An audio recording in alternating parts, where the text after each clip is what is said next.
বুদ্ধ পূর্ণিমা, যা বুদ্ধ জয়ন্তী নামেও পরিচিত। বুদ্ধ পূর্ণিমা বা বৈশাখী পূর্ণিমা পালন করা হয় গৌতম বুদ্ধের জন্মদিন হিসেবে। তাই এই দিনের থেকে শুভ দিন হতেই পারে না বাড়িতে নারায়ণ ঠাকুর প্রতিষ্ঠা করার জন্য। তাই সকাল সকাল মা আর কিকি মিলে লেগে পড়েছিল পুজোর জোগাড়ে। প্রথমে সিংহাসন পরিষ্কার করে তাতে সুন্দর করে আলপনা দিয়ে দিয়েছিল মা। তারপর আস্তে আস্তে জোগাড় করে নিচ্ছিল কিকিও। সিংহাসন সাজিয়ে নেওয়া হয়েছিল খুব সুন্দরভাবে। তারপর নারায়ণ ঠাকুরকে স্নান করিয়ে তার নিজের সিংহাসনে বসানো হয়েছিল।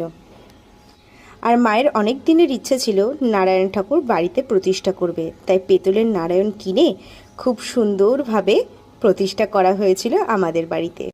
তার সাথে সিংহাসনটাও কেনা হয়েছে পেতলেরই, সেটা তো তোমরা জানিও যে কেমন হয়েছে। আর এইদিকে মা, কিকি, দিদা সবাই মিলে জোগাড় করছিল ফল প্রসাদের। অপবিত্র পবিত্র বা সর্বাবস্থান গতঃ পিবা যৎসরে পুণ্ডরিকাক্ষ।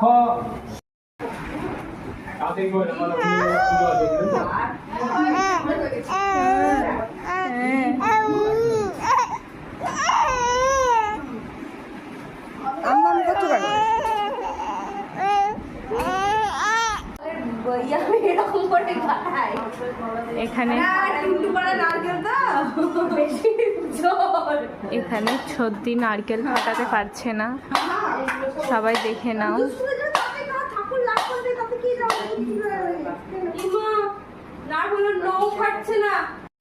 নারায়ণ পুজোটা মেনলি মা রেখেছিল রিভির জন্য অ্যাজ ইউজুয়াল। তোমরা সবাই জানো কেন সেটা। তো ফাইনালি পুজোটা খুব ভালোভাবে হয়েছে। তো তোমরা দেখো পুজোটা কেমন হচ্ছে।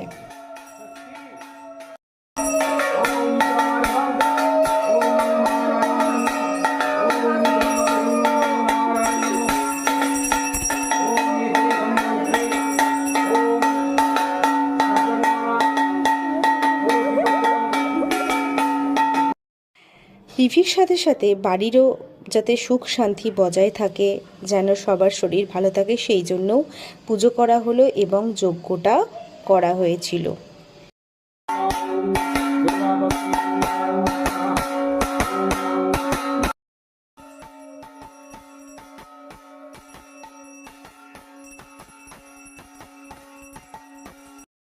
যজ্ঞ শেষ হওয়ার পর আমরা বাড়ির সবাই মিলে অঞ্জলি দেওয়ার জন্য প্রস্তুতি নিচ্ছিলাম।